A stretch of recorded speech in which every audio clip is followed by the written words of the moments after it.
Hey everybody, welcome back to another episode of the JK Experience. Jamesy. Hello, weary traveler. Man, right? Yeah. Right?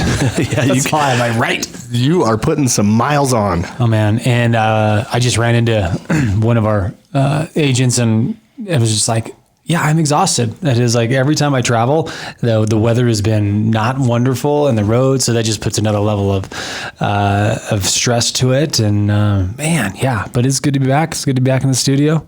Yeah, it's good to have you back, really. Well, I don't know if I'm fully back yet, mentally yet, but I mean, it's good. I'm tired. I feel better. I'm a different kind of tired than I have been. Let's make sure we say that kind of a point. But no, yeah, it's just like between the jet lag and all the traveling, and it's been a haul, that's for sure. Maybe you just need some banana bread. I'm ready for banana bread, sun, beach, you name it. Stuff we have here in Casper all the time. Yeah. We're not burdened with that. Yeah, right. Oh, dude. Well, how has your week been, man? Week has been great. We've always got challenges. Mm-hmm. Every single day we wake up, there's a new challenge waiting for us. Mm-hmm. I love having the support system that we do in place, mm-hmm. to where if we run into something, there's always plenty of input. I love having that, and it's so huge for us. Yeah. Well, what's a challenge you've overcome, you think? Let's just talk real stuff here. Hey, let's talk about the real estate market. It's mm-hmm. a really crazy market right now. It's a strong seller's market. Mm-hmm. And we've got agents who are working with buyers who are competing with their offers. And the fact that you don't always have the right thing to say to a buyer who didn't prevail in a contract, mm-hmm. But you can kind of pull the room and get some ideas on what to say there. Right. That has been great. Yeah. We had a really good coffee and conundrum session this morning, and we scrimmaged a lot of that stuff out and gave some of these newer agents a lot of ideas, a lot of talking points for their buyers. Yeah. I tell you what, I got a compliment on you on that. I know one of the challenges that you faced a long time ago was some of the emotions of going through stuff, and you're like, man, I'm not seeing the results, or I'm not seeing the buy-in, or I'm not seeing the amount of people that I would like to have show up, right? Mm-hmm. And I tell you, Coffee and Conundrums is awesome, man. And I walk into that room and there is 12 people, man. It is so cool to see how many people are finding value. They're coming in early, right? They're not coming in at a normal daytime. I mean, they're really coming in at an earlier hour, and you've really grown it because you've been consistent. Yes. And you've brought value. So it's just awesome. No, that's a great thing to have. And honestly, I don't care what you call it in your business, if it's Coffee and Conundrums, if it's Coffee with Josh or Coffee with James, whatever it is, you need to have that time where it's just an open forum. We don't have an agenda. Yeah. We don't have anything that we need to do. We just say, hey, tell us what's going on in your world, and let's talk about it. And that has been so awesome. I mean, you know this. Some mornings we're coming in and it's real lighthearted, and we're joking about a lot of stuff. But some days people come and it's funny to me because you'll know when somebody has a conundrum that they want to share, mm-hmm. because normally they're just normally engaged. First thing out of the chute, they're like, I have one. I have one. I want to talk about this. Yeah. You get it sorted out, and it is so great, so fulfilling on my part. Initially, I wasn't getting the buy-in, but that consistency has made that work. Yeah, I think it's just a great lesson for everybody to learn from, is that consistency will win in the end, Yes. And you've made some adjustments along the way too. And we're going to talk about some of these things because we got through our first 5 of the 10 takeaways from this weekend's races, and I want to dive into it, but I'll do a really quick recap. Try to say that fast. Easy for you to say, man. All right. Number 1, if you remember, was just make the first decision. When you need to do something in your life, it's literally about making that first decision. Put the date down, pencil it in, make the appointment, make the call, whatever it is, buy the thing, whatever that is. Just make the first decision so you can start making some progress. The other one was to set the pace, but don't leave people behind. And we talked kind of really specifically on that. Third one was some things are out of your control. And I would go as far as many things are out of your control. So control what you can control what you can. It's such an important key takeaway that I learned again this weekend, and of course through the last couple of weeks in a process that I had to go through. Number 4 was the journey isn't going to be easy, but it's going to be worth it. And I think that was just such a really great way to cap that up with this weekend of the pain and suffering that you're kind of going through. Yeah. And then, but the glory that kind of comes afterwards, where it really truly is so worth it. And then number 5 was prepare and adjust. So, no matter what you're doing in your life, across any of those aspects of your life that are so important that we talk about, it's always good. You need to be being prepared for things. You need to be prepared for things, but you also have to make adjustments. And I think it's so important that if you're not getting the results that you want, you have to look at those adjustments. You bet. So, all right, number let's going to go right into number 6. So doing hard stuff is hard. Gosh, that was such a great takeaway again this weekend, is that the races are not easy. And as much as you train for stuff it's just real life. It's like the practical application for the things that you're training for, the things that you're preparing for. You have to realize that it's still hard, and it doesn't give you an excuse not to do it. It shouldn't distract you from it, but doing hard things are hard. If it wasn't hard, everybody would be doing it. And I think oftentimes we play down, we play down too much what hard stuff is about and what it takes to do that. So yeah, so not only hard stuff physically hard, right? How about the mentally hard stuff? How about the hard conversations that we have to have? We've talked about this so much in this leadership podcast about, hey man, if leadership was easy, everybody would be doing it. Right. Leadership is hard. Oh my goodness, it's hard. So yeah, you said a mouthful there with that, because it really is. And if you enter with that mindset, you will weather the storm so much better than if you go in thinking, oh, this is a cakewalk. Yeah, that's exactly right. One of the things I think that we fantasize that these people that have been successful in their life is that it was such an easy ride. It was such an easy journey for them. And what you're seeing is the 10% of what actually helped them become successful. And what you're missing is the 90% of hell that they went through. Determination, hard crap is what it took to get to that point. I mean, very rarely do you have people that are just successful overnight. I mean, it happens every once in a while. We always hear the story, but majority of people have had to do some really hard things in their life. They've had to make some really hard decisions in their life in order to become successful. So if that's where you're at, if that's the place that you're at, understand it's okay, because doing hard things is hard.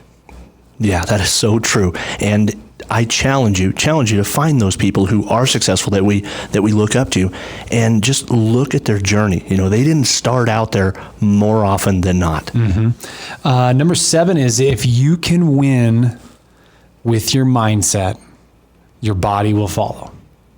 If you can win with your mindset, the body will follow. And it's, as I was going through those races, I've done it before. So this is my 5th and 6th time. Those guys hadn't done it before. And it was that mental game that they had to overcome. They knew that their body was relatively in shape. They hadn't experienced this type of a discomfort before, and as much as they prepared, it's something different. You just haven't gone through it. So you just really don't know how your body's going to react. But I will say that, like, when the body wants to give out, it's the mental fortitude. It's the intestinal fortitude that you hear coaches talk about, is that when that kicks in, when your mind takes control, the body will go.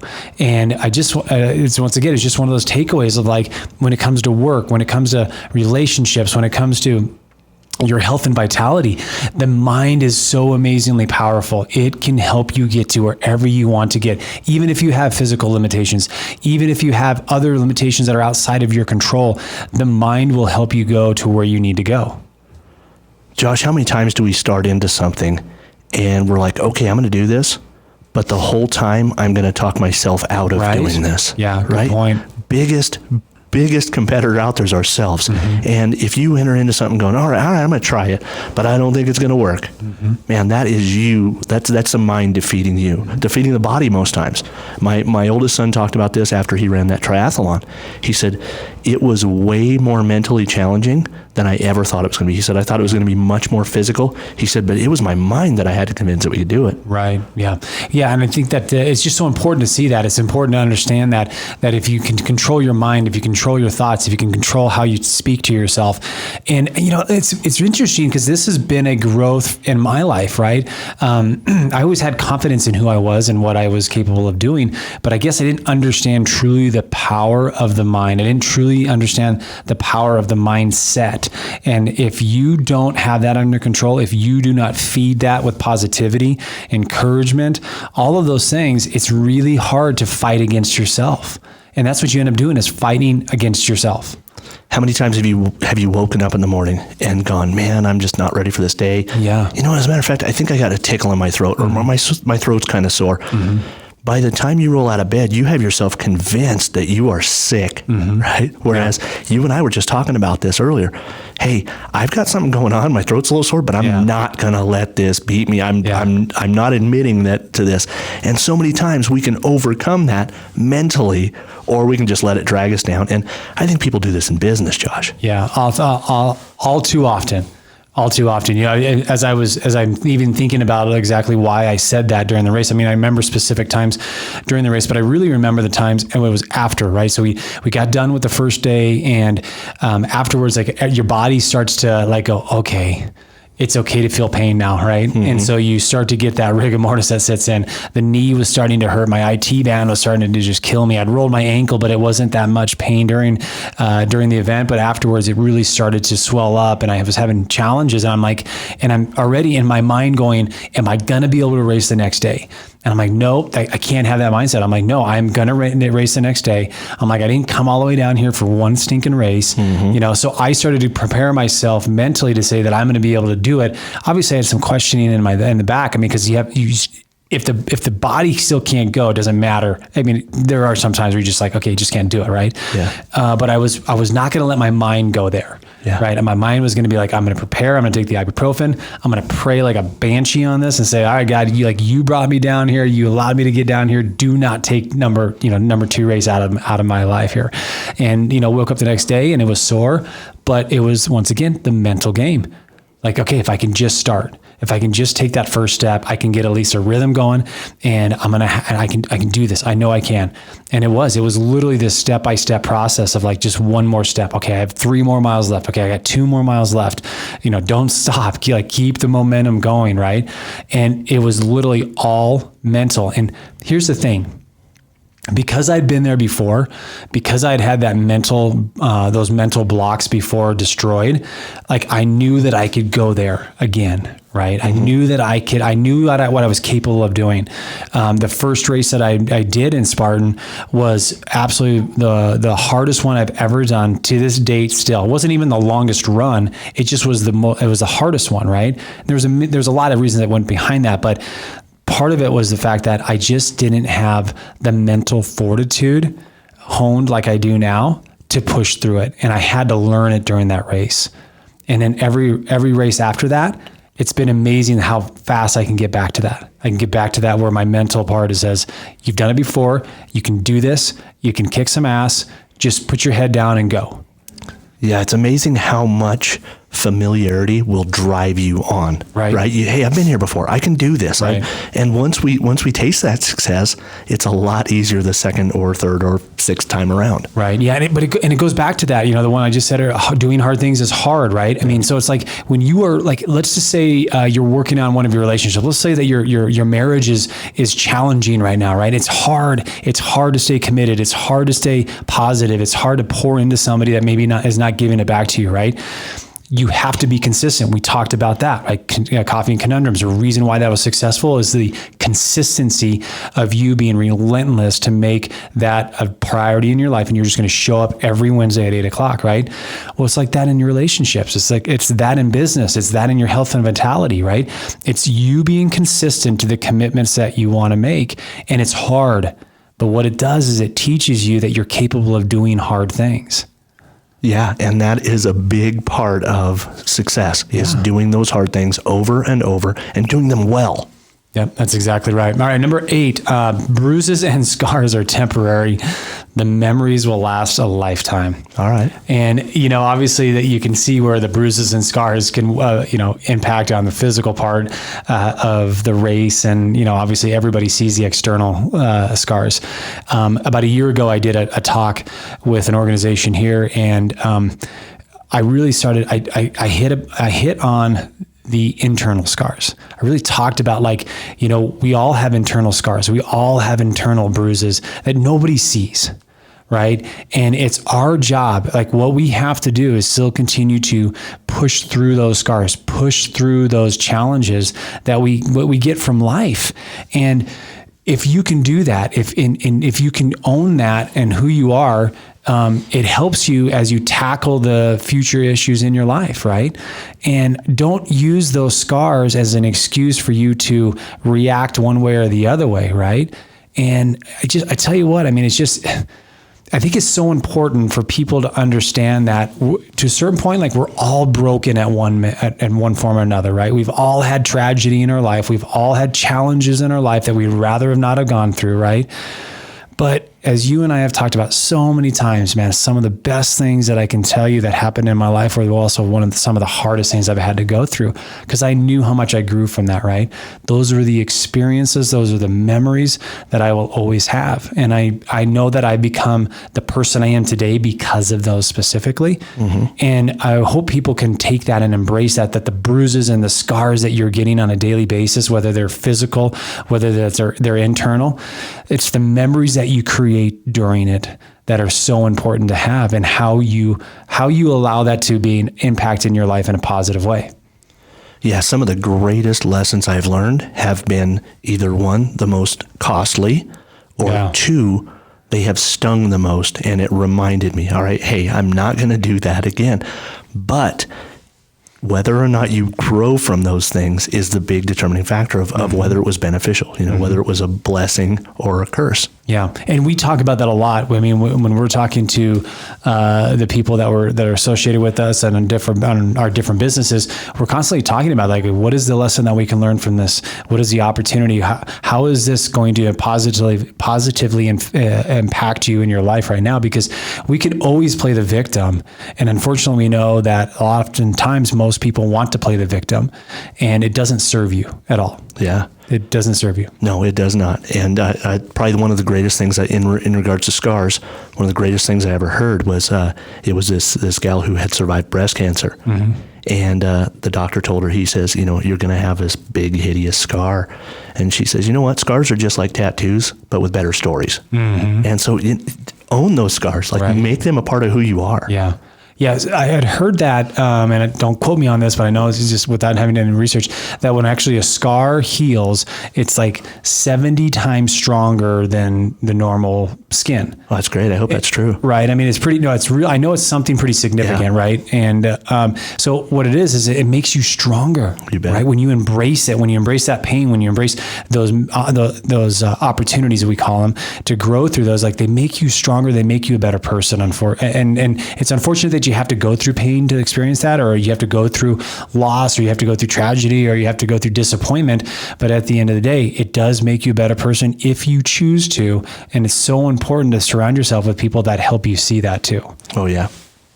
All right, let's see where we're at here. Number 9, right? I love this one. When you're in a rut, you've got to mix it up. And, obviously, you can get the metaphor of when you're running the race, man, you can get yourself in a big rut, man. You just start following a trail, you go off the weeds. You have to climb out of something, or you have to go in a different direction. And so there's that mental, physical part of being in a rut, right? But it reminded me of so many things in our lives that we just get in a rut.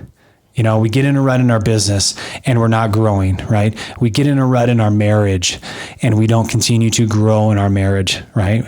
We get in a rut in our health and vitality, right? Where we know that we need to lose the weight. We know we need to go to the gym, but we're just incapable of getting ourselves to that part of it. And I think it's so important, you guys. So when you get in that rut, when you identify that you get in the rut, you have got to mix it up. You've got to do something, right? You got to get it out of that place. So there's this phrase called, when you're ever in a rut, you change the place and change the pace. Oh yeah, you bet. Because how many times do we get in that and we go, no, this is the path. This is where I need to be. But it's so hard and it's so daunting. Sometimes all you have to do is pick up the pace a little bit or change direction, and now you're out of that rut. Yeah.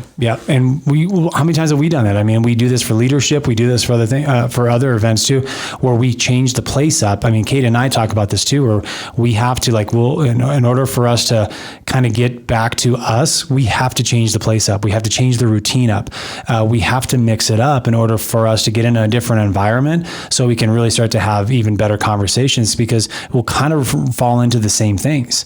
And so we know that in order for us to continue to grow and progress as a couple, right, that we have to be intentional with it. And when we ever feel like we're in a rut, that's what we do. We mix things up. We change the place. We change the pace. Lou Holtz says the only difference between a rut and a grave is the depth. Yeah, right? And I love that. That up, man. Yeah, that was good. I love Lou Holtz. He's a good dude, man. All right, number 10 is laughter is so healthy for you. Man, it's, obviously we've talked, how many episodes have we talked about just kind of how challenging this year has been so far? All of them. Every one of them, right?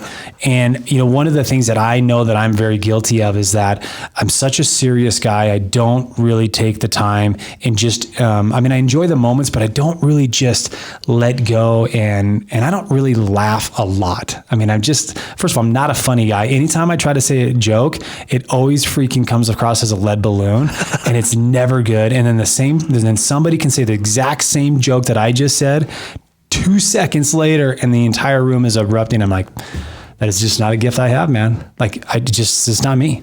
Fair enough. Laughter, humor is a big, big part of who I am. That. I have to actually rein myself in a lot of times, because I will introduce humor at the wrong times. Yeah. And I'm really working on that, just so you know. But it's fun. I enjoy it because, and people around us, here's a funny story. We were in the big conference room. I was hosting a training, and I don't even know what the subject was, but we got on it. We were rolling with laughter in there, and you poked your head in and you said, "Hey, what's going on in here? We're supposed to be working." Yeah, right. Yeah. And it was so much fun and so enjoyable that I hope that everybody went away with there going, you know what, that was kind of fun. I'm going to do another one. Right. So I really think that's a big part of my life. However, I'm on the opposite end of the spectrum from you. I'm having to rein it in a little bit, because you have to have some seriousness at certain times. Yeah. We were, it was Sunday night, and Jay and I had an opportunity to just kind of get away and go down around Scottsdale. And so, it was awesome outside. So we went down and kind of walked around there, and we were able to go have a couple drinks and just have a good time, right? It was just fun. It was just a good guys bonding time, right? Mm-hmm. And it was awesome. There was a moment in the evening where we're texting the wives, and we have an upcoming trip together that we're going to go on. And Kate said something really freaking funny, and I don't think she realized it. And it just went, the laughter erupted for like the next half an hour. And it was it was just fun. We were literally to that point where we were crying because we were laughing so hard. The stomach was starting to hurt, and I told Kate when I came back, I'm like, that moment, that half an hour that we were laughing hysterically, all of us, that was the funnest time I've had in that, like a free-spirited, just, unabashed laughter. Kind of went to that place where just like the weight of the world, the problems that we face, the first world problems, as I call them, they just all disappeared, man. And it was fun to be in that moment, right?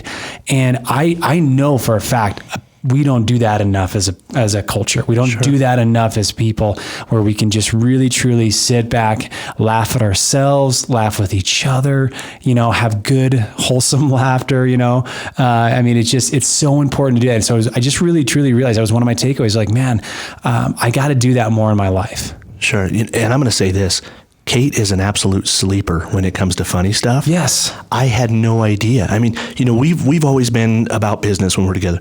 We had a road trip. You, Kate, Mandy, and I had a road trip back from Buffalo, and there wasn't a lot of business talk going on. We were just riffing, and Kate had some good stuff. Like, it had my sides hurting. Yeah. So definitely more in your relationship, more in your professional life. But you bet those are some of our most memorable moments. I got to agree with you. Yeah, I would. And I remember now you brought that up, but that was such a fun experience for us as well too. Okay. I mean, once again, it wasn't just about tackling all of the major issues and trying to solve all the world's problems. It was literally just trying to enjoy each other's company, trying to just be present in the moment. And once again, I think that it is so important for us to remind ourselves to do that, especially when this entire list that I'm talking about, like hard things are hard to do, right? Like when you're in the moment, when you're growing, when you're doing all of these things intentional in your life, the other thing that has to be intentional is the fact that you have to laugh. You have to laugh at yourself. You have to laugh in the moment. You have to laugh with others, because those are the things you truly take away from it. That's why you work so freaking hard, is so you can enjoy the people you're around and enjoy the things that you've created. For sure. So, one of the things, as I was just I'm going to wrap all this up here.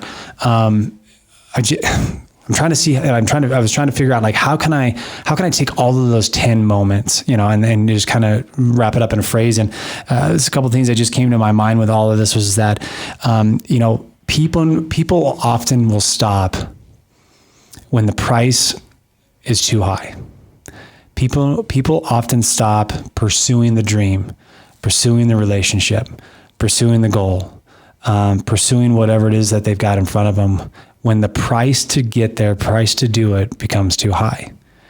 And it was really interesting, as I was, once again, just kind of reflecting on this weekend, is that when you do hard things, when you have hard conversations, when you make the first decision, when you prepare and adjust, when you have the right mindset, when you get out of the rut and mix things up, all of those things help you pay a higher price so that you can see that success in your life.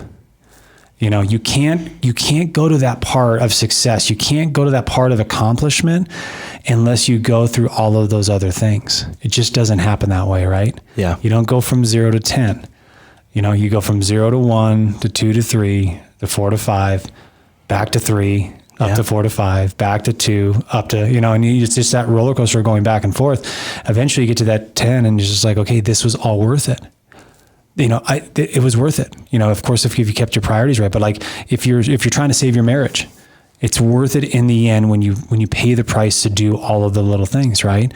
And I just want to encourage people that, your threshold might not seem like it's very big right now, but if you stick with it, if you stay consistent, if you get into a rut and you mix it up, if you just make that first choice, right? If you prepare and adjust, if you do all of these things that I was talking about in these takeaways, you will find yourself on the other side of it and go, man, it was so worth it to do all of those hard things.